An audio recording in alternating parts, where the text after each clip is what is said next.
একটা গরম দহনকারী দুপুরে জঙ্গলের ভেতর সবকিছুই শুকিয়ে যাচ্ছিল। একটি ছোট লেমুর তীব্র গরমে আর চলতে পারছিল না। সে গাছের নিচে পড়ে হাঁপাচ্ছিল। দূর থেকে একটি সিংহ এগিয়ে এল। লেমুর ভেবেছিল এবার হয়তো তার শেষ সময় এসে গেছে। কিন্তু সিংহ কাছে এসে থমকে দাঁড়াল। তারপর ধীরে ধীরে একটি বড় পাতা নিয়ে কাছের ঝর্ণা থেকে পানি ভরে আনল। সিংহটি সেই পানি লেমুরের মুখে ঢেলে দিল।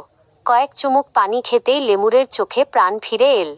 সিংহ তাকে মাথায় হালকা স্পর্শ করে শান্ত করল। জঙ্গলের বুকে সেই মুহূর্তে প্রমাণ হলো, দয়া শুধু মানুষের গুণ নয়, প্রকৃতিকেও করে তোলে সুন্দর। বন্ধুরা, সাবস্ক্রাইব করো।